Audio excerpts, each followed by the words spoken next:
It's story time with Phil. Woo!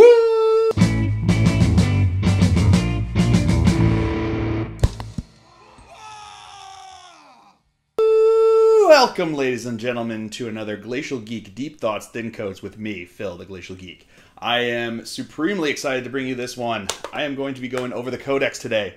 I've had a couple games under my belt with it, and I've got some thoughts on it, and I've also got some things I kind of want to talk about with the lore that's kind of talked about inside of here, and just kind of go over a few things that I think are extremely exciting about this. It's a great time to be a Dark Angels player right now. I'm not going to lie. I think this is, right off the bat, I'm going to tell you, I think this is the best Codex that we've had in quite a while. 6th, 7th, this is the best one, I think.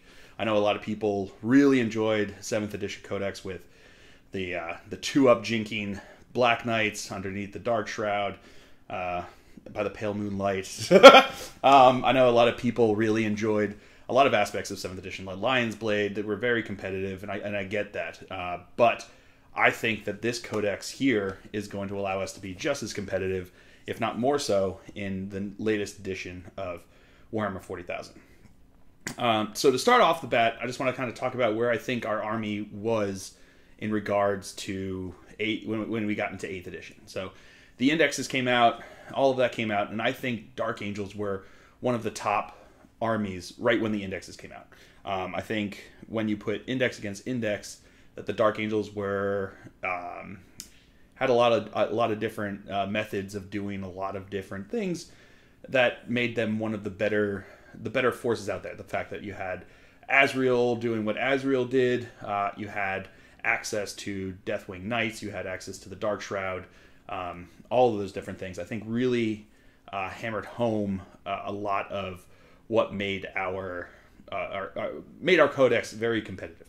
I think that the Black Knights were by far the best bike unit in the game. I think that the Deathwing Knights were the best Terminator unit in the game, bar none. Honestly, in my opinion, bar none. And right when it first came out, we were extremely competitive because of all these ability to choose these things. So then we started to wane in competitiveness more so as the Codexes came out.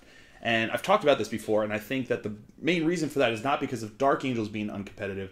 I think it was more so that Codexes in and of themselves made an army a better army, made armies more competitive, made them just gave them more options and more flexibility and more of an ability to win games than index armies. Just flat out. That's what I think it is. So Guard, I don't think got any better in their Codex other than having access to stratagems. You know, I know you have the chapter tactics or the regimental tactics and things like that.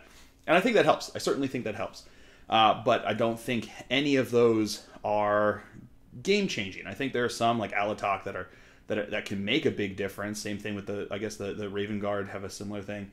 There are ways that they can be strong, but at the same time, I don't think that any of those in and of themselves would have skewed an army being more competitive than other indexes with just that. I think it's the stratagems that made things more competitive. That's the reason Guard became competitive. That's why Space Marines became competitive. That's the reason that Death Guard became competitive. Chaos became competitive. It was those. It was the stratagems that came with it. And this is chock full of stratagems. And I think we've got access to stratagems that make us even more competitive than your general vanilla Marines. We have access to pretty much all of the stratagems that the vanilla Marines have access to, but in addition, we have some that are very specifically Dark Angels. So we'll get into that in a bit, but just off the bat, my initial reaction to this is that Dark Angels are very, very competitive, and I think they're going to be a lot of fun to play. I think you're going to have a great time. I've played a couple games. I haven't won every game, but I mean, anyone who's seen my battle reports knows how my dice roll. I think that when it comes down to it, I've felt more confident in my army's ability to do and act and compete than I did before. And I think that it's only going to get better as I get more, make lists that are more fine-tuned, and as I get more of a better handle on using stratagems and coming up with strategies that best utilize those stratagems.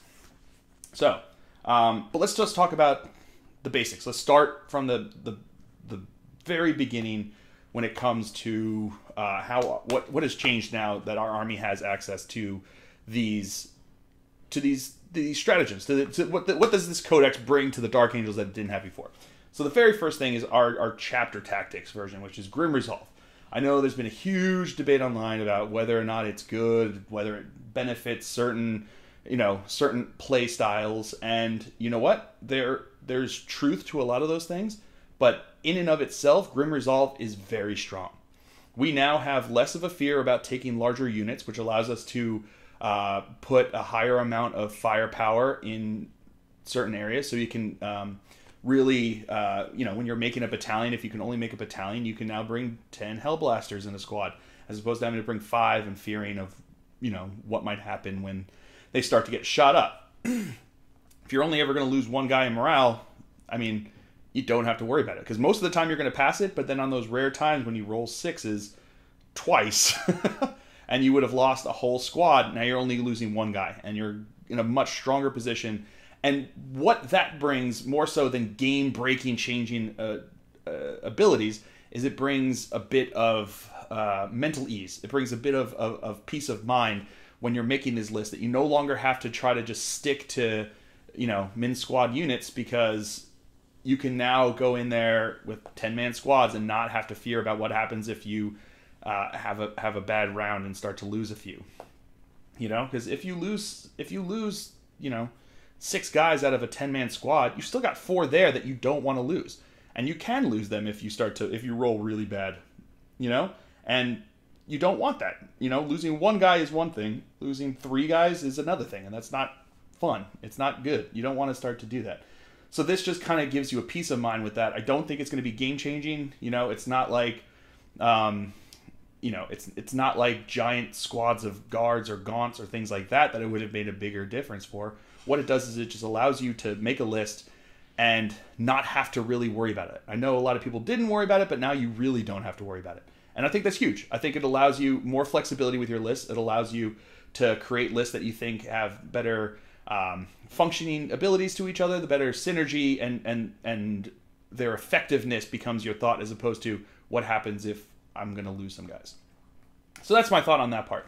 The next part is rerolling 1s when you stay still. Yeah, if you're only shooting around the board, always moving, always keeping on the move, yeah, that doesn't help you. But then again, if you create a solid gun line and you understand that there's a lot of support that our codex gives that from solid gun lines, that suddenly you're going to be benefiting very much from them.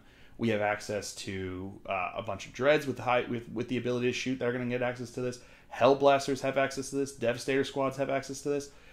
Devastator squads are basically designed to be plopped in a nice piece of terrain and just sit there for the game, shooting all of their heavy weapons down the board. That's what they're good at. That's what they should be done. And then now you don't have to sit, a company master with them, or you don't have to just not get rerolls of 1s. A lot of times when you're making there, you have three slots for an HQ, two or three slots for HQs in 3 slots in the HQs in battalions. So you can make all 3 company masters, but you're going to have a lot more units than just those 3 out there. And you could glomp them all together, and then you just end up in a very small place trying to get those rerolls of 1s.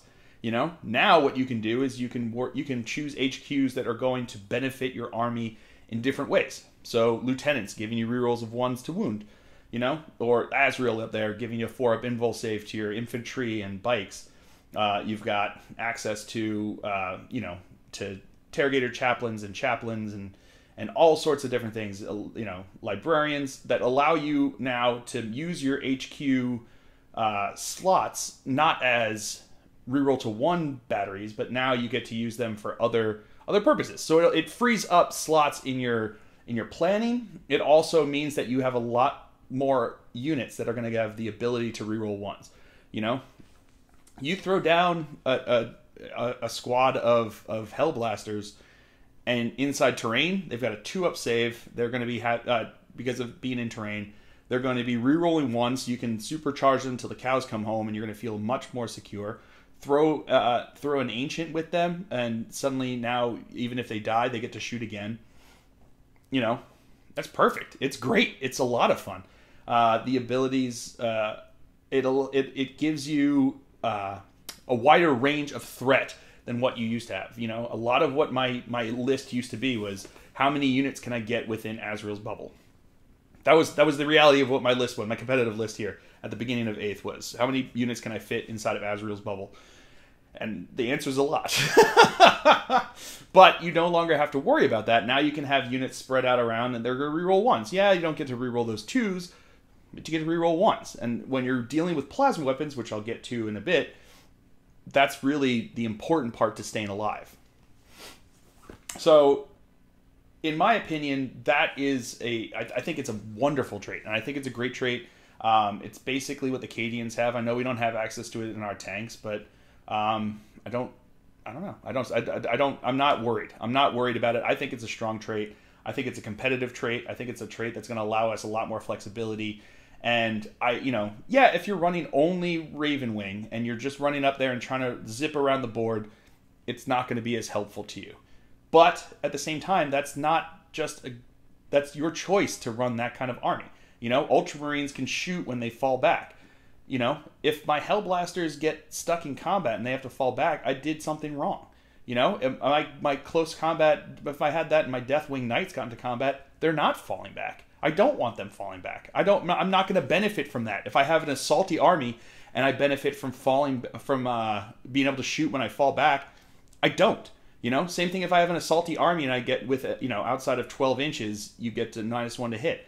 If my units are outside of 12 inches from you for very long, I'm not doing it right, you know? And at that point, you have you could choose a different army, but I guess the same thing could be said here. I know a lot of what we do have our Deathwing, which I think are the best Terminators in the game right now. I think the Raven Wing are the best bikers in the game. And in order for them to really shine, you need to support them. You know, I don't think in 8th edition that bikes or Terminators in and of themselves are going to be super competitive. I don't think they're going to be super... they're not going to have the greatest ability to make it out on their own. I think that their greatest ability to shine is going to come with proper support. So with long-range, heavy firing to take down big nasties, along with a lot of other units that you can use for sitting on objectives and holding table control. At that point, if you've got sniper scouts sitting on an objective in the middle of the board, they've got a 2-up save because of their cloaks, and they're re-rolling those 1s to hit because of Grim Resolve. And that's what they're supposed to be doing there. They're supposed to be supporting you, taking out those characters so that you don't have to worry about them. Same thing with Dreadnoughts. Run a Venerable Dreadnought with twin las cannons and a twin autocannon, or a Mortis Pattern Dreadnought with 2 twin las cannons, and suddenly they get to reroll 1s to hit. You know, with the veteran ones, they're rerolling all misses at that point, rerolling 1s to hit, as long as they're staying still. And at that, if you run them as gun knots, they're going to be very effective for you. You know, and they don't have to be the only thing in your army, and not everything in your army necessarily has to benefit from these rules. I think that what this creates is the ability to create lists that incorporate all of the different aspects of being a Dark Angel into a very, very strong list. And those Grim Resolve certainly benefits Green Wing better than it does the other wings, but it doesn't mean that I think that's useful, and I think that's very effective and very helpful in making a proper Dark Angel list. So yeah, that's the general one. We also have a bunch of the next big change is all of the stratagems. I guess the next big change is Jink. Jink got bumped up to a 4+. Hell yeah, that's awesome. You know, you advance your guys up there. Now they've got, you advance your Dark Knights up there, or your Black Knights up there, and suddenly they can still shoot their weapons because they're assault weapons, and they can still they can still be up there. And now they have a 4-up invul save to protect them from the shooting that they're going to get, because once you start moving Black Knights into a position where they're going to be a threat, where they're effective, and people see that plasma coming at them, they're instantly going to draw a lot of aggro. A lot of people are going to shoot at them. They're going to try to get them. And at that point, having a 4-up invul save is huge. That means like half the time you're making a save regardless of how strong. If they hit him with a las cannon, melt-a-gun, doesn't make a difference. You get to make that save at 4-up. It's huge. It's going to make a big difference in their survivability. And a lot of people say is like, well, what's the point if they're shooting up there and now they're advanced, they can't shoot and charge? there's a stratagem. There's a stratagem now. The speed of the Raven Wing, something like that. Speed of the Raven. It allows them to shoot. Allows a bike unit that advanced, a Raven Wing unit that advanced. So not even just bike unit, a Raven Wing unit that advanced to both shoot and charge in that turn, which is huge. So now you shoot you run your Black Knights up the board. You move them 20 inches because of their ability to just flat out. Now suddenly they're at, if you're playing Dawn of War, you're looking at being 32 inches up the board.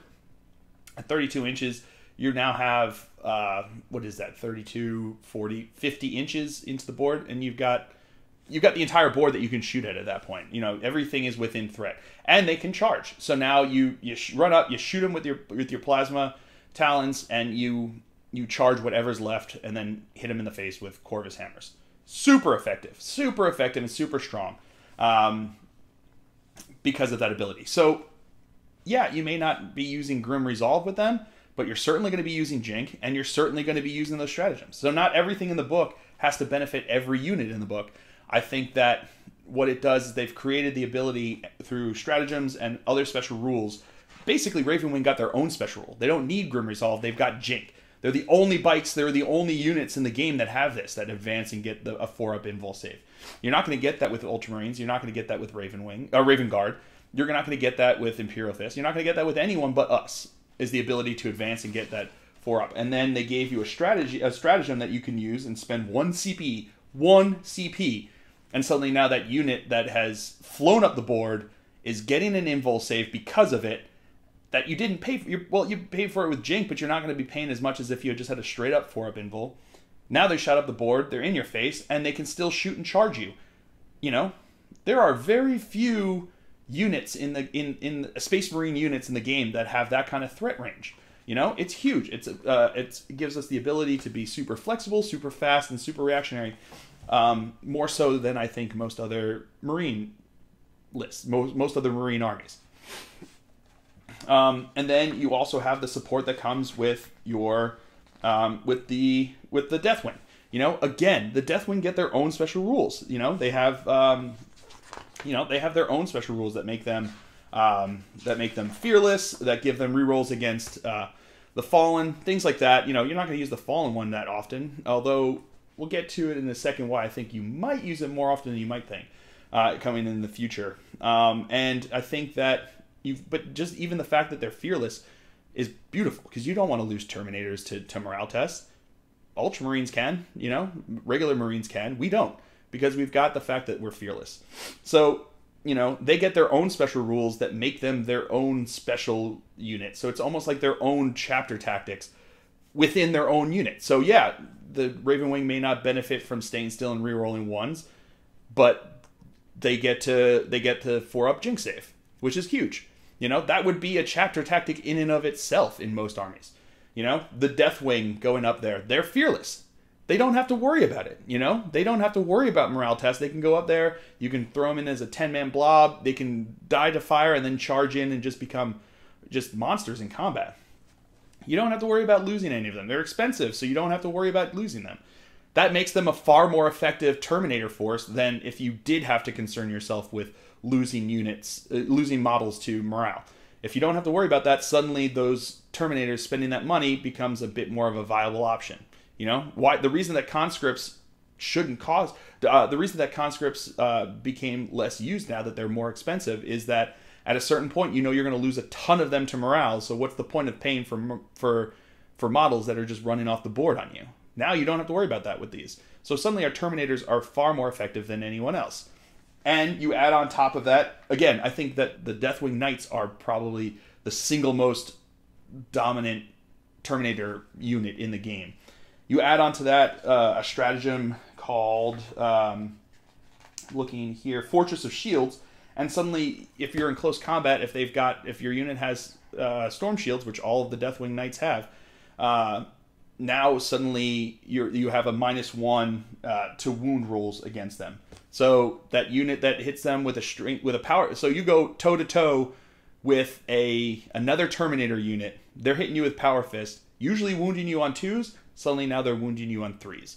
So they're wounding you at the same thing that they would wound a like a predator tank. You know, that's huge. That's huge. That ability to throw that down there, I think it's also Fortress of Shields is again 1 CP, so it's not super expensive. And suddenly that unit becomes way more survivable, and they're going to provide you way more benefit for cost benefit for how many points you spend on them because of their ability to survive for that way. So yeah, throughout here, I'm not going to go over every single stratagem in the game, but I am going to go through a bunch of them. The big one that I think is going to be a game changer for the Dark Angels, and fits so well within the lore of what they've kind of built around the Dark Angels, is the where is it? Looking for this. It's called Weapons of the Dark Age. Essentially, what you can do is you spend 1 CP, and suddenly you give a unit that unit attacks in your shooting phase. It gives them, before they attack in the shooting phase, increase the damage characteristic of the unit's plasma weapons by 1 until the end of the phase. So suddenly now you've got the ability to have Hellblasters that at supercharge are now getting 2 shots each at 15 inches. They've got strength 8, AP -4, 3 damage, and if they blow themselves up because you roll a 1 into a 1 because you stood still and reroll because of Grim Resolve, even if they die then, you have an Ancient behind them, they get to shoot again because it's through the whole phase. So just because they're dead, the Ancient gets to pick them back up and you're shooting again with 3 damage. Devastating. Devastating. Devastating fire that can come out of these guys. And they're infantry, so they get to benefit from Azrael's 4-up invul bubble. And they can benefit from his rerolls, so suddenly now you have a very mobile death squad that you can run, that you could start moving up the board. And if your opponent doesn't deal with them, they're going to die. It doesn't matter what they throw at them, they're going to have trouble with it. You know, those Hellblasters can take down most anything in this game. Everything. Morty, Magnus, they're all going to have trouble with Hellblasters in enough numbers with enough support. So you throw Azrael in the middle, 2 squads of Hellblasters, and a Primaris Lieutenant rerolling 1s to wound, and suddenly you have something that can go out and kill whatever you want to kill. And your opponents have to handle it. And because they have to handle it, they're going to draw so much aggro, so much of the enemy fire, some of the enemy attention is going to be on them, that now you can run Dreadnoughts and tanks and all the things that were benefiting from Azrael's 4-up invul bubble with a little bit more ease of mind. Because suddenly a Dreadnought isn't as scary as that squad of Hellblasters coming at them.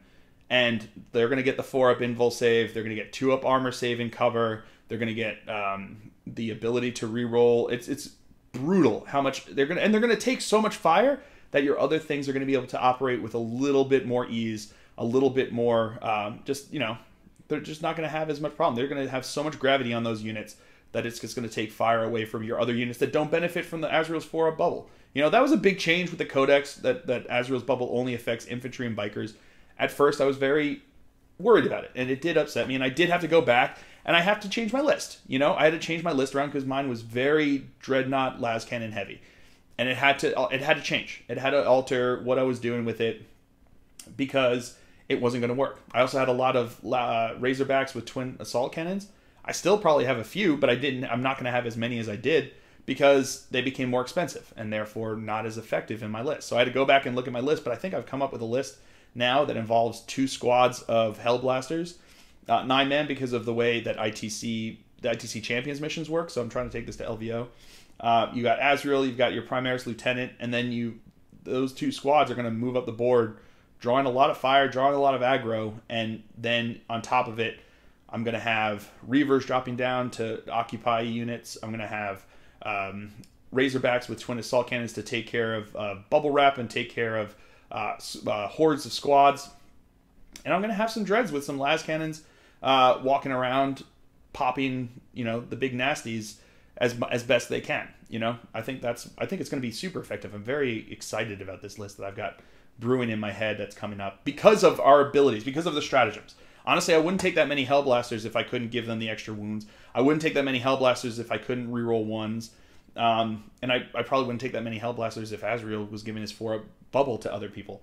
But because he's not, because of these changes, the way it works, I'm liking what I've got left. I think it's going to be very effective. I think it's going to be very strong.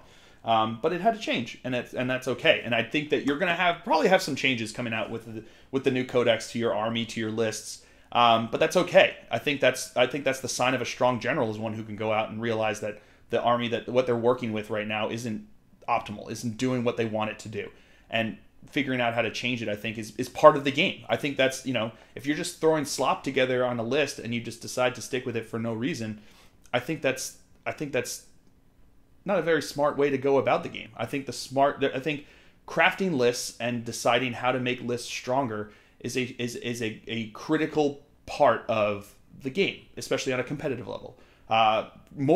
Especially on a competitive level, it can be on a friendly level.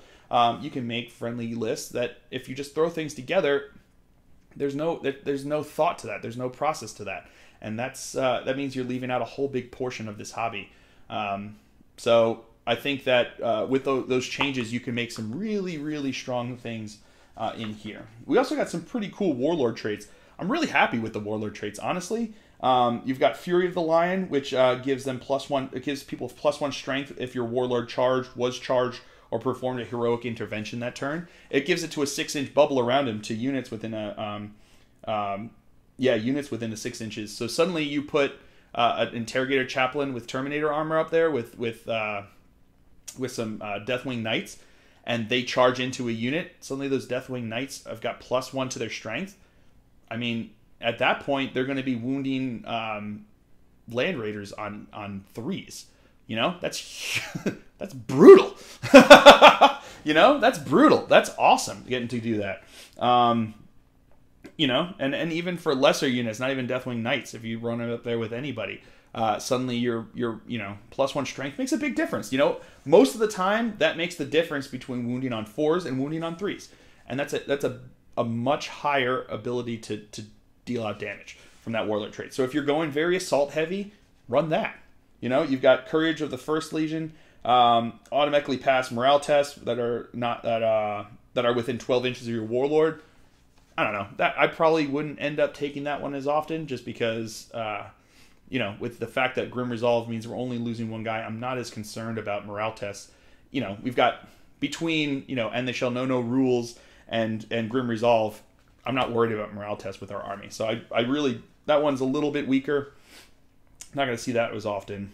Brilliant Strategist, getting back CPs and get a free reroll at some point during the game. Getting back CPs is huge, because there's so many good stratagems that you could use in this book, that getting some of them back could be game changing. You throw it out there, you get one back, and suddenly you got a benefit for no cost. Suddenly if you roll that 5+, you're doing well, and you're getting a free CP, and you can just keep banking those CPs and keep creating this battery of CPs.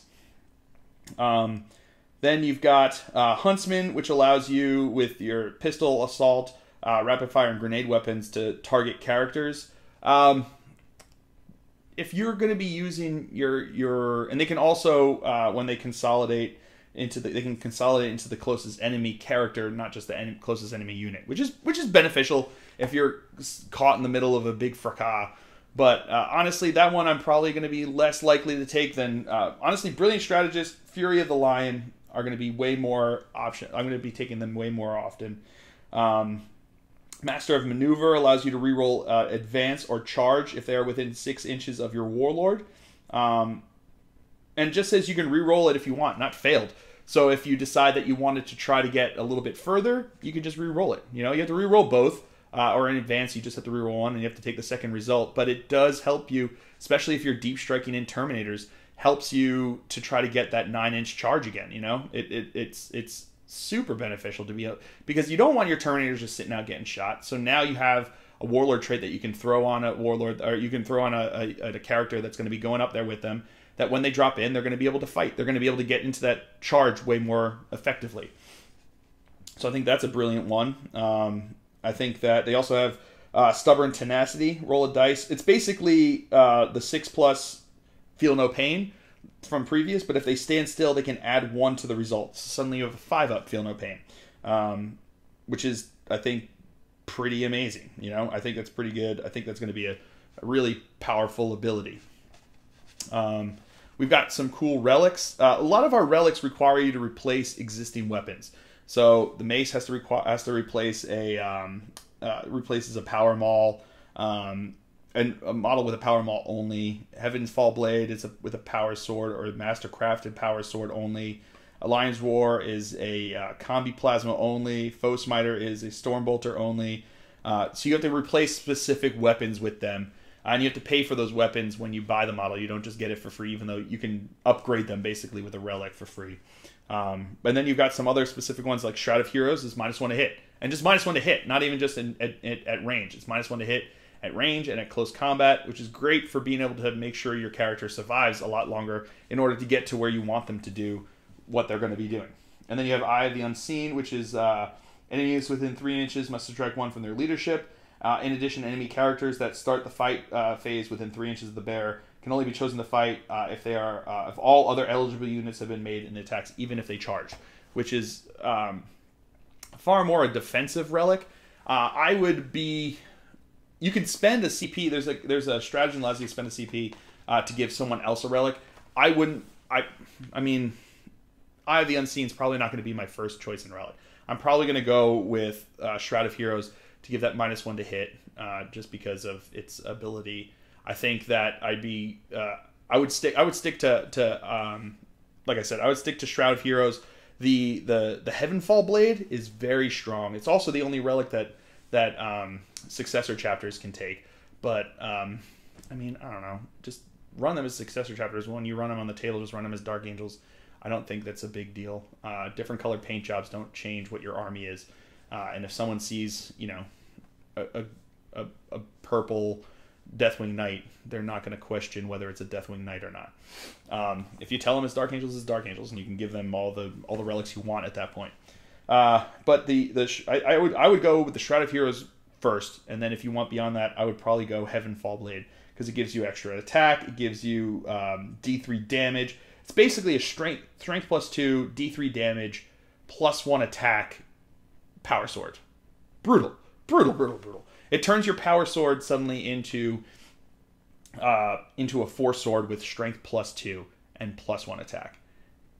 I mean, that's what I'm probably going to be doing. Honestly, with my competitive list, I'm going to be running Azrael as my Warlord, so he's not going to be having. I can't give him a relic, but I'm going to give it probably to the Primaris Lieutenant with a power sword, so that if people get in close, he's just going to be wrecking people. He's going to be wrecking face. He's awesome with his attacks. So that would be my recommendation for that. Otherwise, things are, a few things got changed in price. The Black Knights came down, Bikers came down, Interrogator Chaplain, the Terminator armor came down. There's a bunch of different things that came down in price. Nothing so dramatically that it's really going to just revolutionize the way you make lists, but it's enough so that it can help you fit in a few extra things. Like I said, Black Knights, if you run them as a 3-man squad, suddenly you're saving 12 points, so you can add a weapon onto someone else in a different unit or something. So, but nothing really game changing in the points wise. Our stratagems, I think, are super strong. We've got a lot of the ones that the regular Space Marines have. We've got some other ones, like we have Deathwing Strike or Deathwing Assault, which is 2 CP or 3 CP, depending upon if you have 5 or more models in a unit, and it allows you to, when you place them from Deep Strike, they get to shoot. And they get to shoot first. So, a lot of people with Auspex scans and stuff, you're afraid to drop them in there because the enemy's going to shoot you. Well, now you get to drop them in there. And what I've done, and what I think is a really good way, is you create a 10-man Deathwing Terminator Squad with 2 special weapons, so 2 Cyclo missile launchers, 2 assault cannons, whatever you want to do. And now you combat squad that squad, and you put the 2 special weapons in one 5-man squad, and they're the ones that you spend those CP on to allow them to shoot when they drop in. And now you're getting extra benefit for your buck when you're doing that at minimal cost, as long as you were expecting to bring 2 squads. Now you get to go down, you're only spending 2 CP as opposed to the 3 CP, and you get to fire both those heavy weapons when you drop in, and then in the shooting phase as well. So it's super beneficial, it's super effective. I think it's a great way to utilize some of these things.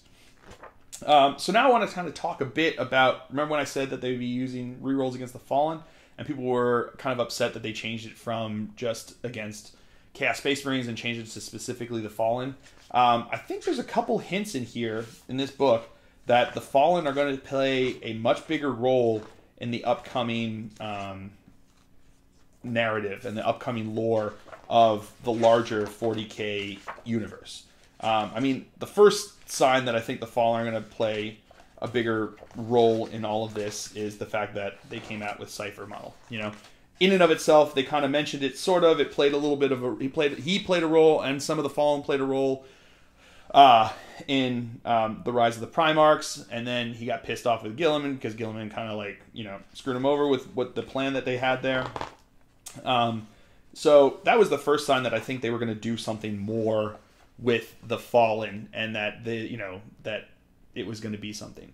You know, then they had like the bit of information in the the Curse of the Wolfen, where suddenly Luther's cell was empty and he's not there anymore because he got released by the Changeling or whatever. That's a big change. You know, these are big changes that have happened. Big changes that kind of that were a little bit quieter, didn't have any real dramatic effects on everything right away, but they set the stage for, I think, what's going to be coming.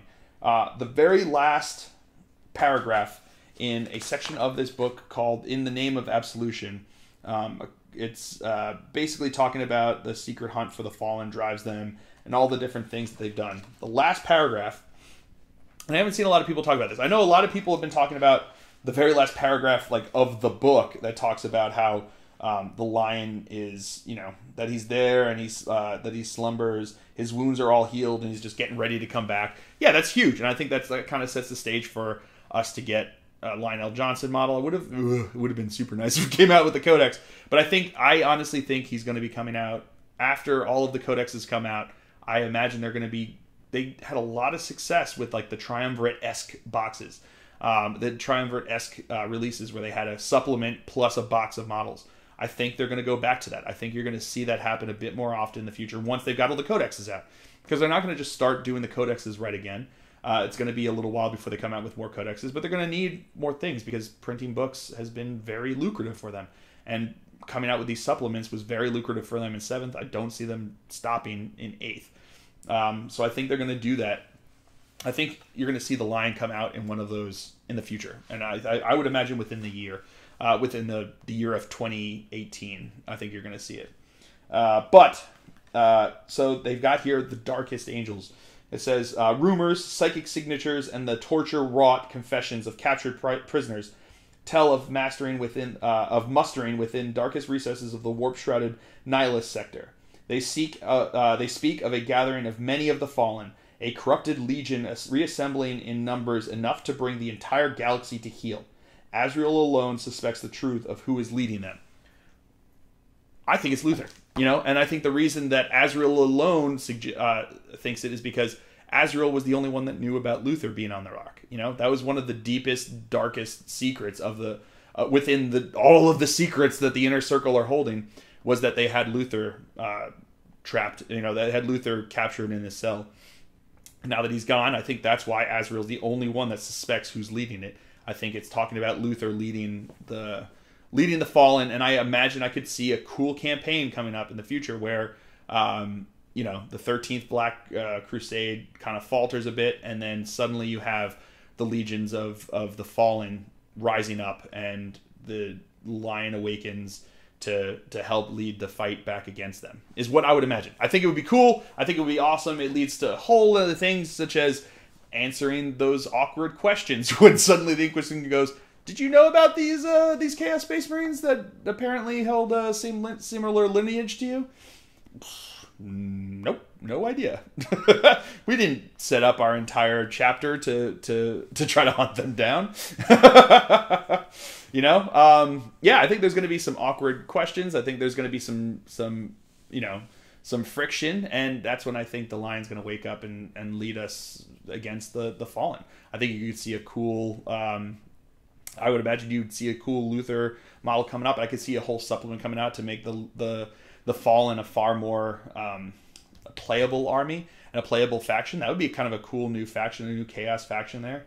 The Fallen, and suddenly now your ability to reroll against the Fallen becomes a bit more useful, since there's going to be more people playing them, and now it's not just like a niche thing. It's going to be a more of an effective army. So I could see that happening, and I could see them. That's why they set the stage by changing it to the Fallen, so it's specifically against that one army versus just previously where it was Chaos Space Marines. Now it's going to be against that specific faction of Chaos Space Marines. So it must be like rerolling against Death Guard or something like that. So yeah, really cool kind of change. I think that was the biggest change that was the biggest eye opener in the lore to me. I know there's the rub with the Primaris, and people are saying, oh, why are we accepting, Gilliman's spies and stuff like that? I mean, they're effective. And if you're generally in this army and you suddenly get these weapons that you can use, you just don't tell them all the secrets. You know what I mean? And that's why they talked about this during the stream that they had with Phil Kelly and stuff. Is that there are no inner circle, other than the librarian, the Primaris librarian, there are no inner circle Primaris models, because they're not welcome in the inner circle. There are secrets that they don't want the Primaris to know. But that doesn't mean that you're not going to use them. It doesn't mean that you're not going to be, effectively use them. There are no Tech Marines in the inner circle either, because of their split allegiance with Mars. They don't want that information going off to Mars. So we've worked with it before in the past, keeping some people at arm's length and keeping others within knowledge. They'll do the same thing with the Primaris. They're not going to let them know until they're for sure know that they're trustworthy. And there are ways with working with someone's psyche to make them trustworthy. I mean, there was a part in the trilogy of Caliban when I think it was Asmodai or Saffron. I can't remember which one it was, but one of them uttered a phrase that stopped Belial in his feet. Belial was going to go kill someone, and they uttered the phrase, and his mental workings suddenly kicked in, and he was just frozen, and he didn't do anything, and they moved the guy away that he was trying to kill, and it just basically stopped him. And if they have that ability to control Belial, I mean, why couldn't they find the ability to control the Primaris? I'm sure that they're working on getting them so that they're under their sway, under their control, so that they don't have to worry about them blabbering the secrets. And then eventually they'll be, ushered in with the proper pomp and circumstance that they know they can control them, or that they know they can trust them. So that'll happen. That'll become further. I know there's a whole book by Phil Kelly that's coming out about the rub between the Primaris and the rest of the chapter, which is, I think, going to be super interesting. I'm excited about that. But yes, a fantastic codex. Very excited about it. I think combinations of our ability to run plasma in ways that other people can't, such as the plasma talons, and the ability to make that plasma super effective now is, this the entire codex seems to be set up to make us run a lot of plasma, giving the ability to make +1 to damage with plasma, the ability for any unit on the table, as long as it stands still, to reroll ones, which is the only thing that kills you from plasma supercharged. Yeah, I mean, we're designed at this point to run plasma super effectively and super well and super dangerously. So I think that it's going to be a very strong book. I think it's going to be a very competitive book.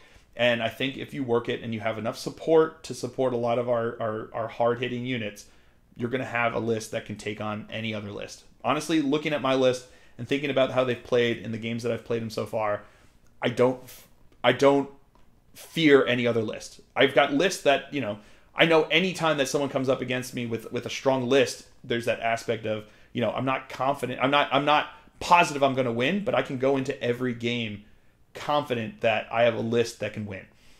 And at the beginning with the index, before this codex came out, I felt confident that I could compete.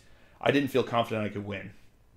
I feel confident I can win any game. If I bring my strongest list against any other force that you might bring, I feel confident that I can win. There's no army out there that I don't feel confident that I could beat with the rules that we have in this codex. And I think that's going to be a game changer. Going into LVO, I was pretty confident with the list that I had, that when we got the changes with the codexes that I would be strong. That changed when honestly, when the Azrael thing happened, it made me have to change my list.